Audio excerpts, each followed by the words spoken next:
Сегодня у нас название стратегической сессии «Умное чаепитие с Алисой». И название, как вы думаете, к чему отсылает нас? «Умное чаепитие с Алисой». К Льюису Кэрроллу. Льюиса Кэрролла, абсолютно верно. И еще к голосовому помощнику, абсолютно верно. То есть, коллеги, сегодня наша цель мероприятия – совместить наши чтения, которые, в принципе, вот чем мы занимаемся в библиотеке, и Альбертовну Платонову. Сегодня у нас в экспертах сидят, вот здесь видите, по моей правой стороне, профессор Главного Елена Максимова, директор Национальной библиотеки. Также разрешите представить Бурнашову Анну Григорьевну, заведующую Центром цифровизации, Федорова Ивана Константиновича, аплодисменты, Прибылых Аину Ивановну, Черкашина Валентина Валентиновича. И еще разрешите представить вам, у нас сегодня 7 команд. Первая команда, можете сразу приставать и приветствовать друг друга. Команда Центра цифровизации языкового и культурного наследия народов Якутии. Это Прокопьева Никуяна Иннокентьевна. Специалисты, которые создают именно этот цифровой контент, именно электронные объекты от текстового до 3D объекта. И люди, без которых мы не можем сейчас ничего реализовать, наши самые такие ключевые люди – это наши программисты, отдел цифрового развития. Ну, цифровизация, что такое мы сейчас, в нынешнее время, наверное, нету такого человека, который не понимает, что такое понятие цифровизация, да? Цифровизация в Национальной библиотеке у нас направлена на то, чтобы как говорится, переформатировать аналоговые наши процессы в цифровой формат. Скажу, наверное, девиз. Алиса, придумай девиз со словами «Книга, Вселенная, прорыв». Готовы придумывать. Когда надоест, скажите «хватит». Учтите, выдумки нейросети – это не мое мнение. Через книгу к Вселенной. Прорыв в сознании.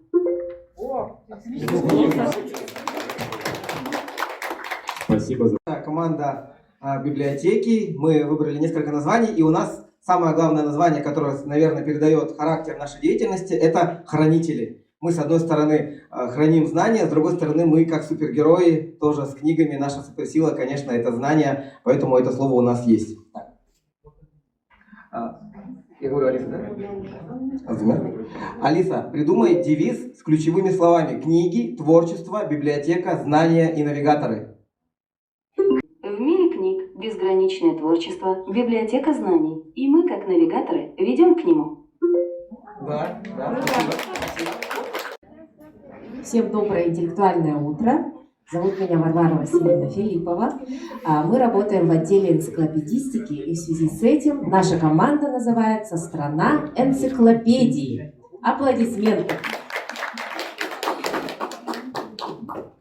Алиса, придумай, пожалуйста, девиз со словами «Страна энциклопедии, Академия наук». Запускаем. Страна энциклопедий, Академия наук, путь к знаниям безграничным, новым высотам. Новым высотам. Спасибо большое, Алиса.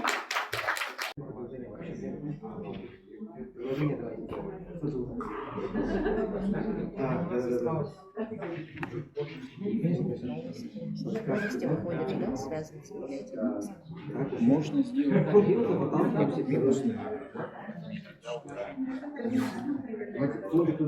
Это,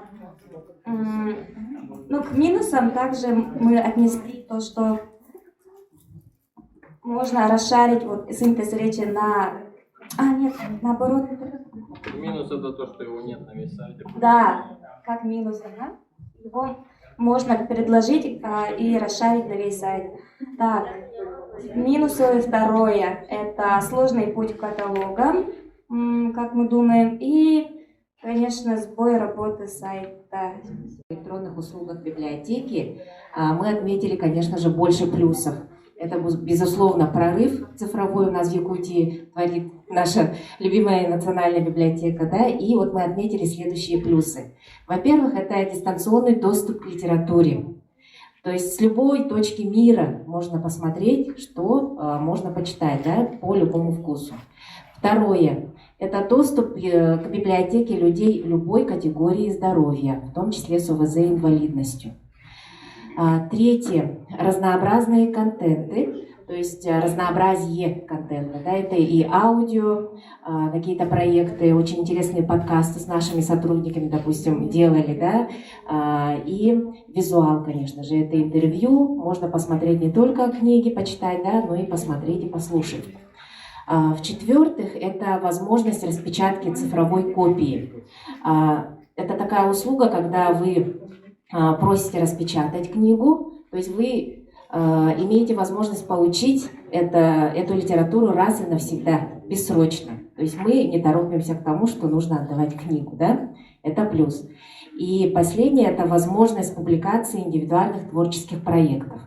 Мы знаем, что есть сборники, да, можно опубликовать свои стихотворения, но у тебя по объему не хватает. И тогда библиотека как бы генерирует, да, тематику, и можно отправить свое произведение. Получается сборник. И в этом плане, тут же я скажу предложение, да, что можно, с точки зрения науки, у ученых есть такая проблема, да, это публикации научные. А если бы библиотека отметила бы, что выпускает, допустим, тематическую монографию, то ученые бы вам сразу отправили, да, и электронное издательство было бы очень эффективно свою работу вела бы с учеными. Так, отметим минусы. Предложений у нас больше, да? Так, минусы. С ними было сложнее работать. Первое – это отказ от оцифровки изданий. Иногда мы заказываем литературу, но причина не объясняется, да, почему была не оцифрована книга. Второе – это нестабильность работы сайта. Так как мы каждый день работаем, значит, в системе библиотеки, мы иногда сталкиваемся с тем, что сайт на доработке или на разработке, да, но это отметили некоторые команды. И третье, это больше относится ко всем, это малоподвижный образ жизни читателя. То есть вы должны составить, наверное, портрет своего читателя, кто он, электронный особенно, да, что он делает. Может быть, вы какие-то спортивные акции проведете, да, со своими читателями. Так, и предложение. Первое, значит, мы очень интересно поработали с Алисой, и поэтому первая рекомендация – это, чтобы искусственный интеллект рекомендовал прочтение книг.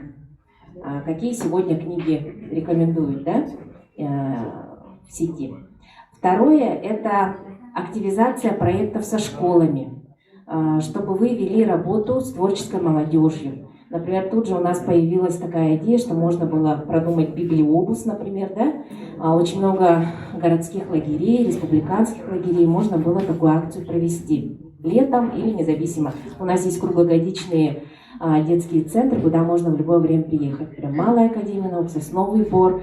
Вот библиобус со своими цифровизациями, цифровыми технологиями поразил бы детей, мне кажется. Третье – это разработка мобильного приложения, аналога сайта Национальной библиотеки. Было бы удобно читателям постоянно в своем кармане иметь литературу. Четвертое – это возможность работы с интеллектуальным помощником. Это и помощник искусственного интеллекта. То есть, например, кто затрудняется с тем, чтобы вводить вручную в поисковике, да, может набрать голосом, и тогда интеллектуальный помощник в голос скажет, что он нашел, и прочитает это за тебя, да. И последнее – это социальная акция для пенсионеров и пациентов больницы. То есть это очень будет полезная акция. Например, для вас это будет дополнительный внебюджет, например, с арендной платой и арендой оборудования для пациентов. Да? Вы можете выдавать планшет, наушники, какого-то технического помощника для того, чтобы люди, которым неинтересно лежать в больнице, да, скучно, могли бы этим планшетом пользоваться в таком духе. Спасибо большое. И научная монография, это была тоже первым предложением. Спасибо. И дальше мы уже будем смотреть нашу работу, нашу деятельность уже с другого ракурса, поэтому эта работа у нас большая предстоит. Мы уже сделали первые шаги в нас в команде. И вот еще поступило очень хорошее предложение 3D-объекты продолжить жизненный цикл вот этих 3D-объектов, да, которые у нас очень активно переходят, оцифровку, да, экспонаты в другие проекты. Вот с этим я согласна, и от нас будет встречное предложение именно по ним. У нас тоже есть такие задумки, но пока не будем раскрывать. Хорошо, вы изучили все его сервисы, возможности, знаете, так четко плюсы, минусы. Да, и хотелось бы, конечно, вот минусы предложения, которые были озвучены, это нам известно, над этим, конечно же, развитие идет. Голосового озвучивания текста. Это позволит людям с ограниченными возможностями читать тексты вслух. Улучшение качества изображения. Это поможет улучшить читабельность текста и сделать чтение более комфортным. Добавление функций подсветки текста. Это поможет людям с плохим зрением лучше видеть текст на экране. Улучшение навигации по документу. Это позволит пользователям быстрее перемещаться по тексту и искать нужную информацию. Добавление функций аннотирования и выделения текста. Это поможет пользователям делать заметки и выделять важную информацию в документе. Больницы, социальные учреждения, да? И потом продолжили тему и подумали, что нужно все-таки оживить через такие коллективные мероприятия, да? Это и литературные вечера, квизы, викторины, театральный литературный кружок. Вот мы на эту тему поговорили, то, что, допустим, молодежи и тем, кто старше, да, как говорит сейчас ЗАЗО, некуда сходить, да, то есть вы можете взять эту аудиторию под себя и можно провести какие-то театрально-литературные кружки, занятия, полезные для общения. Также это могут быть квест-игры не только внутри библиотеки, но и по всему городу, потому что по теме города Якутска и других населенных пунктов было написано достаточно книг, да, можно сделать какие-то маршруты. И все эти мероприятия, они должны сопровождаться обязательной регистрацией читателя с выдачей электронного или читательского билета. Еще интересная идея прозвучала от коллег – библиокафе. Это книжный клуб с обсуждением по теме, с обязательным оргвзносом, это опять по теме внебюджета, я говорю, да, от участников, чтобы в этом книжном клубе обсуждали какие-то новинки, то есть вы запускаете тему, сегодня будем обсуждать то-то, приходите, читайте. И читатели уже прочитали эту книгу и обсуждают, да. Далее это вот интересная идея про мастер-классы. Мастер-классы по библиотечной тематике, например, ремонт обложки, там, да, книжного переплета. Может быть, это для детей, в том числе для взрослых, да, в социальных центрах можно это проводить. Также это может быть, как можно пользоваться сайтом Национальной библиотеки в этих мастер-классах, да, или дизайн обложки электронной. Так, еще интересная тема у нас прозвучала по кроссбукингу. Такое интересное явление, которое с 2000-х годов у нас в стране и в мире ведется, да, но это не просто кроссбукинг, да, это кроссбукинг знакомств предложили. Да, можно там интересную книгу принести, которая как бы олицетворяет твою как бы душу, да, и оставить там QR-код своей информации, может быть, на личную страницу или как-то, да, и таким образом у вас расширится аудитория, и в том числе вы можете потом говорить «Семья года библиотеки» или что-то, да? Да, ага. То есть вы тем самым можете формировать читательские сообщества. И популяризация сайта через мерч. Мы бы с удовольствием ходили бы в магазин за продуктами с шоппером, где было бы написано «Национальная библиотека», QR-код, и сразу могли бы читатели зайти на сайт. Это может быть киоск, который стоит у вас внизу. Также вот была идея про кафе, да, где могли бы собираться люди. Там же интересно было бы читателям покупать значки, кружки, ручки и так далее. Все, что связано с библиотекой. Спасибо. Здесь должен быть лидер, который ведет, потому что, опять же, лидером обязательно должна быть Национальная библиотека, потому что и в кадровом, и в ресурсном вопросе здесь мощь ну, как бы мощности намного, ну, никак не сравнить, предположим, с центральной библиотекой УЛУСа, да, где на все про все, ну, 10 человек.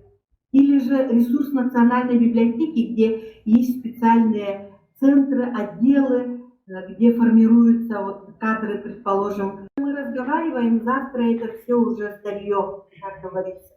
И поэтому очень важно чувствовать вот это движение, почти как в космосе, мне кажется.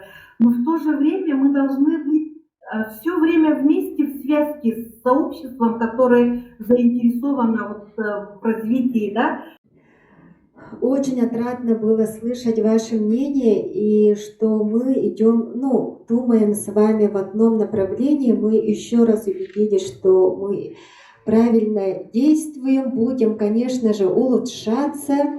И все-таки вот век цифровой, ну, век революции искусственного интеллекта, как сейчас актуально говорить, да, все-таки не будем забывать, что искусственным интеллектом управляет человек.